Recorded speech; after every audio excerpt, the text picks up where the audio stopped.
Sabi sa akin ni Mesha may binabalak kang masama. Mamahalin ba ako ulit ni Kevin? Mahal ko na talaga siya, no? Kasi okay lang na nasasaktan ako. I thought you weren't coming. Hindi ba kasal ng anak mo? Kasal sa isang babaeng hindi ko matatanggap kahit kailan. Baka masuka lang ako sa simbahan. Kakahiya naman sa pare. I just want to congratulate you and Stella and wish you a very happy life. Hindi niyo ba sila lalapitan para... Let's go. May dala po ako para sa inyo. Ama na diet. Mama, anong po ba dapat kong gawin para tanggapin niyo ko? Ayoko talaga ng manugang na lumaki sa Caloocan. Mayaman pala yung lola ni Stella. Ang kayamanan niya, papamana kay Stella over 20 million pesos and other properties. Pero sinabi ba niya sa'yo ang tungkol sa tatay niya? Hindi ka yata nag-research ng gusto tungkol sa background niya, kaya hindi mo alam na ang tatay niya kriminal. Yes, my dear. Your father-in-law is wanted by the law.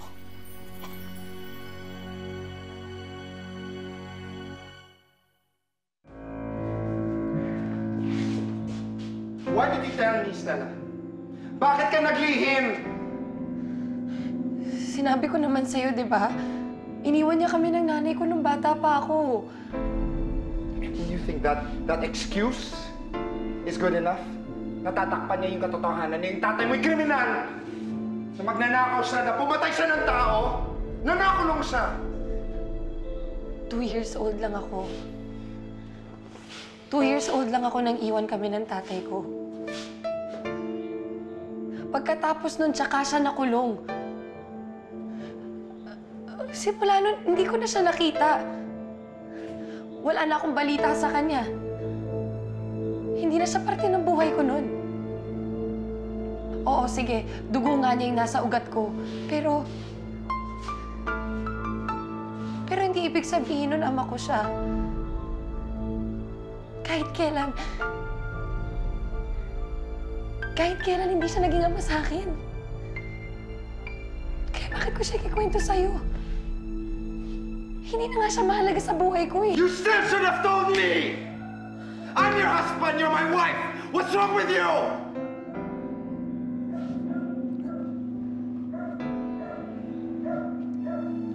Sorry. Pasensya ka na kung hindi ko nasabi sa'yo. Patawarin mo ko.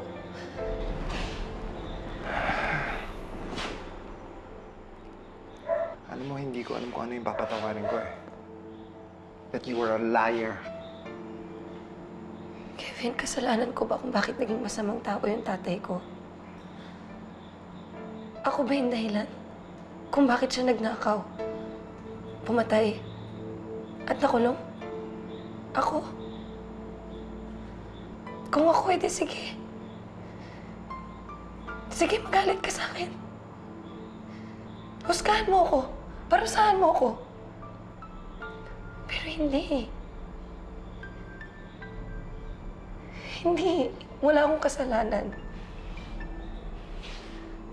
Wala akong kasalanan kung bakit siya naging ganun. Kaya huwag mo naman akong idamay.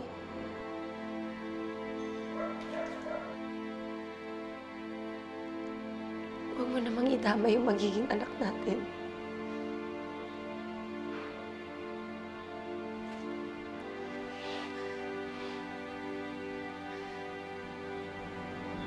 What do you mean? Kevin, buntis ako. Yun yung nalaman ko kanina pagpunta ko sa doktor. Yun nga sana ipabalita ko sa'yo eh. Kaya lang inunahan mo na ako ng panunumbat.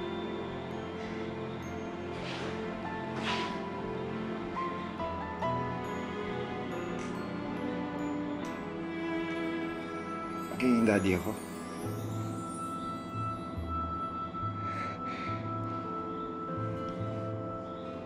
Oo. Magiging pamilya na tayo, Kevin. Kaya pasensya ka na. Pasensya ka na. Patawarin mo na ako.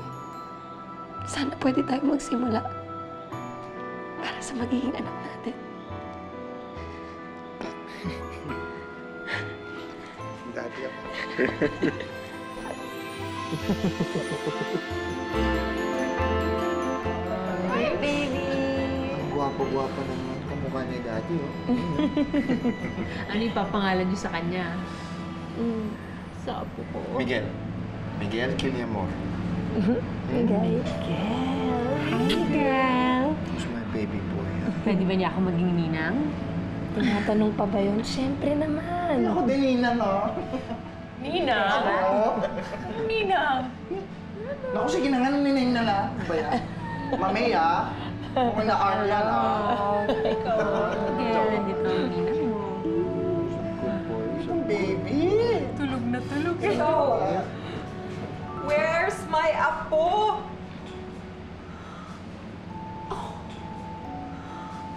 Oh, he's so cute. Look at that face. He's such an angel. Kevin, kamukha mo siya ng baby ka pa. Gusto niyo siyang buhatin? Pwede. Sige po. Oh, oh. Come, my little angel. Oh, come. Oh, that's adorable. Mom, Kiss. decided to name him Miguel. Hello, Miggy. Hello, Miggy. May I have one kiss?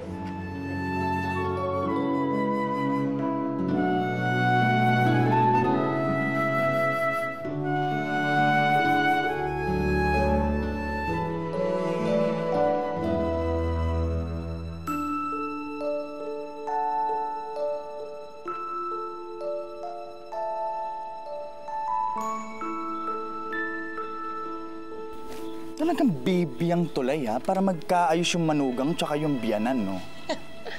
Siguro nga. Hoy, ikaw, inakapay ka pa man yung bruha na yan, ha? Ha? Ano ka ba? Pwede ba huwag ka masyadong maingay? Baka mamaya marinig ka. Eh, ba't talaga naman mataray yan, ha? Basagin ko mukha niyan, eh. Ano? Alam mo, dati lang yun. Ngayon, mabait na siya. Tanggap na niya ako. Kami na anak ko. Kaya nga pumayag na ako na dito kami tumira sa bahay niya eh. Buti naman. Kaya ikaw, sabihin mo sa akin kung inaarte ang kanya. Kung hindi, naku, tong kamay ko, ang laki nito. Ang laki. Ibabakat ko sa mukha niya to, ha? Ibabakat ko talaga. Shh. Anong shh? Kakainis to. Hi, tita. Yan ba ang nagbago? Yan ba ang nagbago? Jesus, teka, asan ba yung medida ko? Ano ba? Hayaan mo. Ipupulupot ko lang sa leeg niya na magkaroon naman ng coffee party dito sa bahay niya, ha? Hayaan mo na. Baka naman gusto rin niya mag-enjoy. Hindi, namimiss ko lang kasing kumain na ng butong pakwan, promise. Asan ba yung medida ko? Huwag na, hayaan mo na. Hayaan mo na. Tika mo, enjoy naman sila ng anak ko yun. Pabayaan mo siyang mag-enjoy yung medida ko. Oh my God, Anita, you won't believe it. Alam mo ba kung anong ginawa nitong Stellang ito? Alam mo ba kung sinong inimbita niya para maging ninong ng anak niya? Yung kaibigan niyang bakla. Yes! Sus, dahil mabuang ko. Ay, amigong bayot mo, ninong. Di ka mabuang? Oh, oo, yung cheap na modista, di ba? At sa reception, ang tatakaw. Parang hindi pa yata nakatikim ng roast beef and... Oh, God. Eto talaga, unbelievable. May isang guest doon. Kinuha niya yung roast beef. Guess what? Pinasok sa plastic. Yung plastic, ipinasok sa bag. Nakakahiya. Oh. Hindi pa rin pala niya ako tanggap.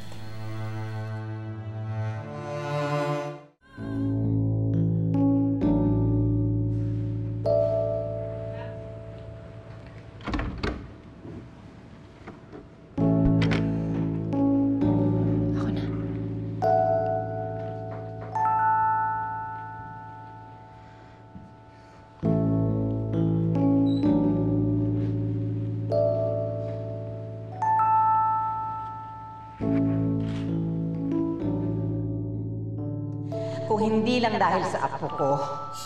And I love him so much. Noong ka ako makikisama dyan sa mga patay gutom na yan. Pero dahil mahal na mahal ko yung apo ko, sige na nga. May pagplastikan na ako, titiisin ko na lahat to. Alang-alang din sa'yo, anak. Titiisin ko ang lola mo. Kung kaya niyang magkunwari.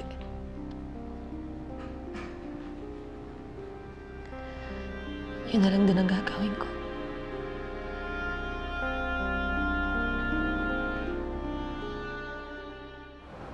Bagay sa'yo to. Seryoso ka ba? Oo! Di ba? Tingnan mo. Try mo dali. Oo. Lalo ka magugustuhan ng asawa mo niyan. Ikaw talaga. O mamili ka na lang ng ibang gusto mo. Ano bang bagay sa akin? Hindi naman ako marunong pumili. Ano ba yung sapatos na i-try mo dun kanina? Ano yung kulay pink? Pero ito bagay sa sa'yo ito. Lalo kang mamahalin ni Kevin. Sa totoo lang, nararamdaman ko yun. Oh, sa kulay pa lang. Oh, si Stella. Patricia. Hey. Hi, Dina. Hi, Stella. Richie. Awkward. Sorry. Gusto mo i-check yung mga sapatos doon? Sige, tara. Halika. You guys want to have coffee or something then? Sure. Tara. Tara! Let's go. Tara, I know this place. Malapit lang. Let's go. Masarap pa yung ensaymada doon. Gusto mo?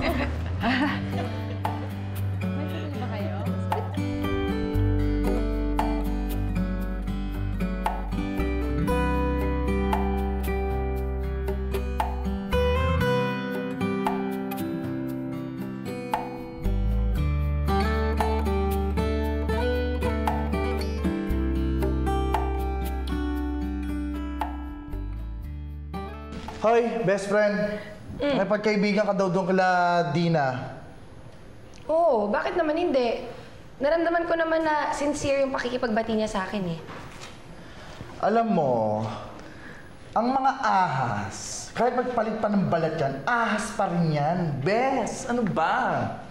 G, ang mga tao nagbabago naman. Ma'am May, hindi itong mga mata pobre na to. Alam mo ba, paano sila pinanganak? Nakatas ang ilong. Parang ganito. Diba? Ay, nako. Ba? Edgy. Si Dina, masaya siya. May boyfriend na siya ngayon. Kaya, hindi na niya pagkakainteresan si Kevin. Ang saya nga namin kanina nung nag-uusap kami. At ang ikinatutuwa ko pa ay yung nagkaayos-ayos na sila nila Lucci. Dati kasi magkakalapit talaga yung mga yan sa isa't isa. Pero dahil dun sa nangyari, nagkasiraan sila. Pero ngayon, nakakatuwa kasi maayos na ulit yung barkada nila. Tsaka Nay, sabi pa nga ni Dina, kabarkada na daw nila ako eh. Ganon. Diyos ko ka, naniwala ka naman. Pinaplastic ka lang ng mga yun, no? Tantanan mo ko. Alam mo, ikaw napaka-nega mo. Huwag mo naman kwentuhan ito. Lagi kang kinokontra. Mami, nagpapaalala lang po ako. Para hindi naman masyadong ouchy pag umatake na naman yung mga anak Honda ngayon, no? Ano ba? Alam mo, ikaw talaga. Kumain na kayo. Dali, ito. Ano na? Hindi ka naman ako. Special and simple. Sabihin niyo sa akin kung masarap po. Tikim nga. Maganda yung gagawa.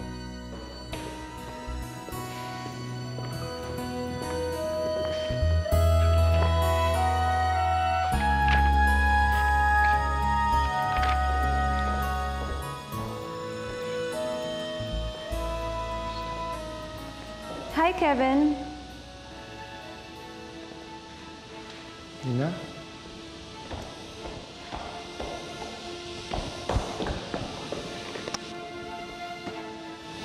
Hello again.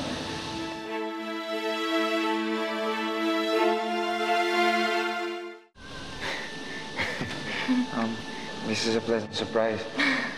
It's been a while. I know.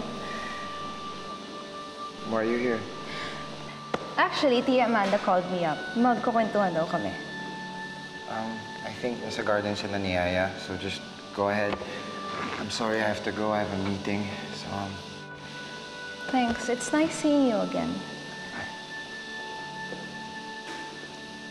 don't be a stranger, okay? You're always welcome here. Thanks, hon. I'm sorry. I mean, Kevin. Force of habit, you know. It's okay. I understand. Bye. Okay.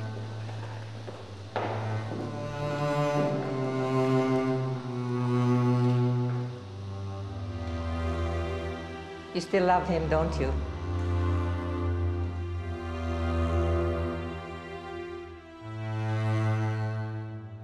Twinkle, twinkle.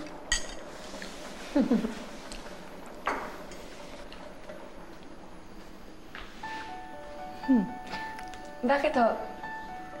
Alam mo, anak, maganda ang kulay mo. Masigla ang kilos mo. May buhay ang mga mata mo. Kasi ho, Nay, masayang-masaya ho talaga ako. Wala na yata akong ibang mahihiling pa. Happy for you, anak. Tingnan mo, look. Kaya nga gwapo tong anak ko. Titwinkle ang mga mata mo eh. Not anymore, Tia. Pero ang tawag mo sa kanya, Han.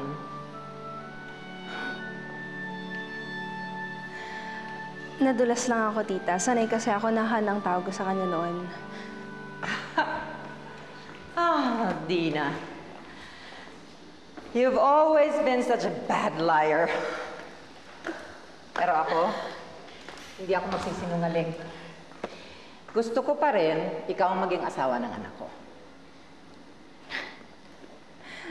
Pero Tia, kasal na sila ni Stella. So, ang continents nga naghihiwalay, mag-asawa pa kaya?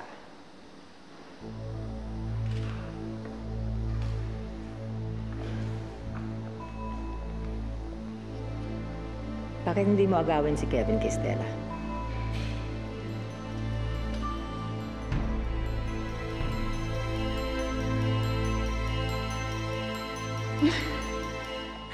Tia, I have a boyfriend already and I have moved on. Whatever. Pero, kung makikipag-break ka sa kanya and you realize na mahal mo pa rin ang anak ko, okay lang sa akin kung agawin mo siya kay Stella. They're happy together already. Well, I'm not. I really don't like that simple girl. Nakikipagplastikan lang ako para sa apo ko. Oye, Tia. Kainin na lang natin tong dalawang sans rival. I'm eternally on a diet. What? Okay. Pero, just for you and this yummy sans rival. I'll do treadmill another 2 hours.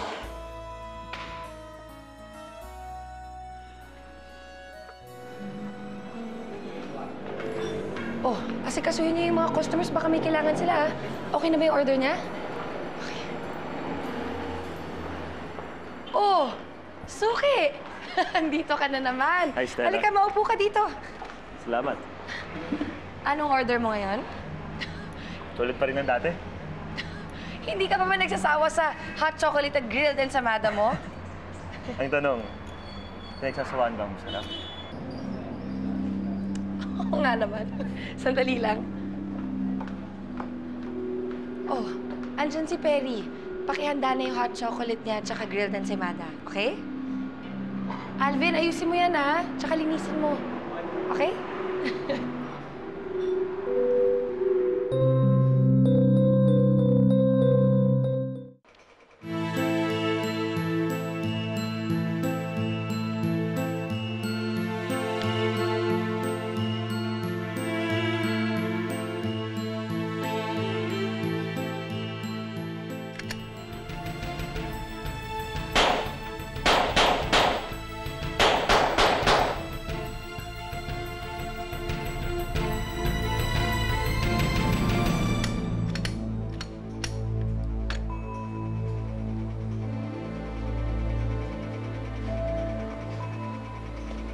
Kumusta na si Stella, Barry?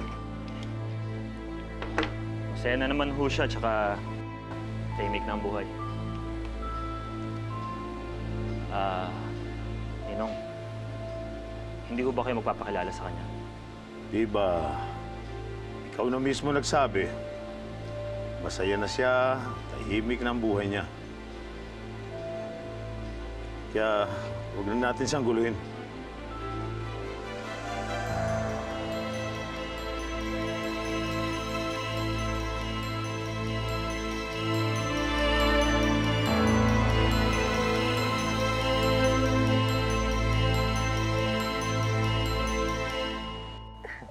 Saan ba tayo pupunta? Basta. Just trust me, okay? Slowly, slowly. Trust me. Okay. Are you ready? Oo. Okay. 1, 2, 3.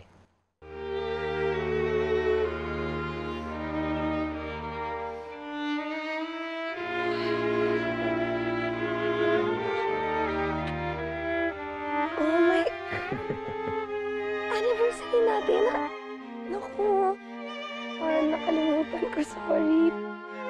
Uy. Ano? Kalimutan mo. Dapat ba magtampo ako sa'yo, ha? Pero, Ano? may surpresa rin naman ako sa'yo eh. Talo to? Tingin ko. Gusto mo malaman ko ano? Okay. Susundan na si Maggie.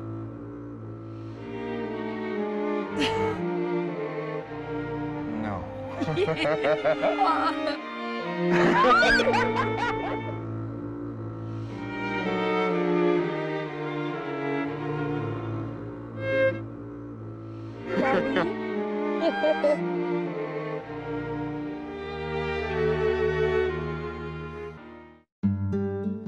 Hi, Shelby.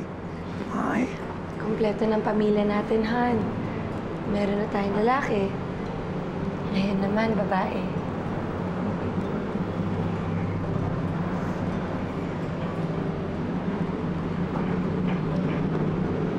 You mean my life complete? I love you. I love you.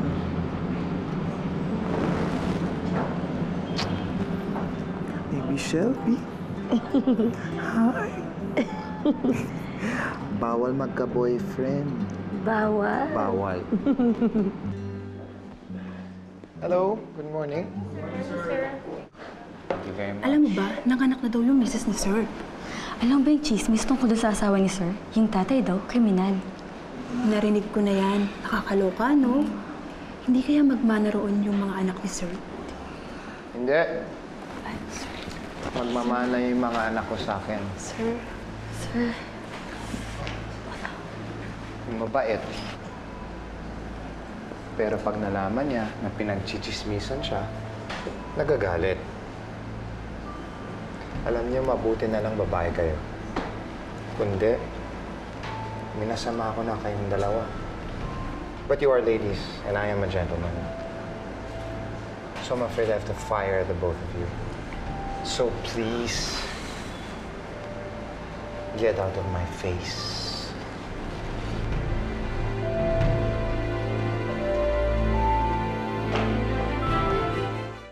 Pare, don't be stupid. Hindi na mamana ang pagiging kriminal. Tignan mo si Stella. She's the daughter of a criminal. Pero she's a saint. And besides, it's the environment that makes the man.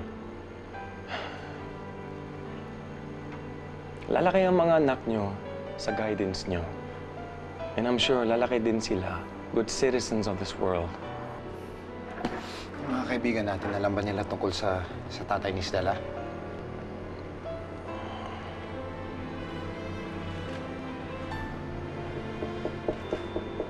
Pinagtatawanan nila ako. Kevin. No! Come on, man. What do you mean, come on, man? Sa lahat ng ayoko yun, pinagtatawanan ako.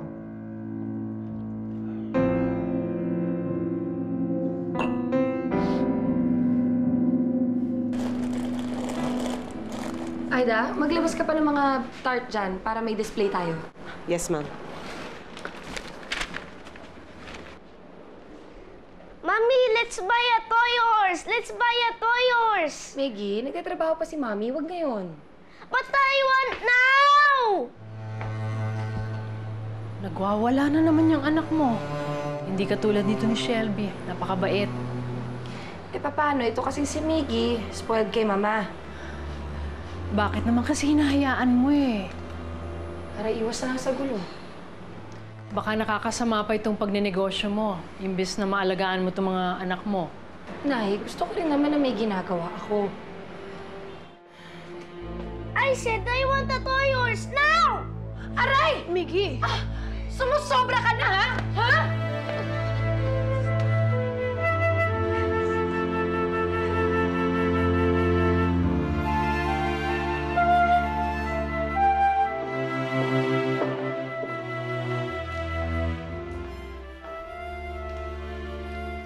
Nagsumbong sa akin si Miggy.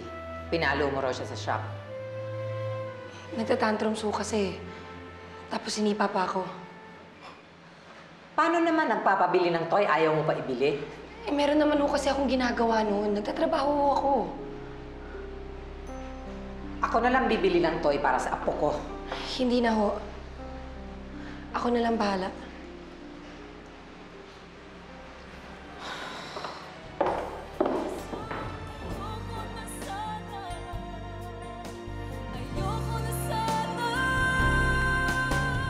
Asan na siya? Wala pa?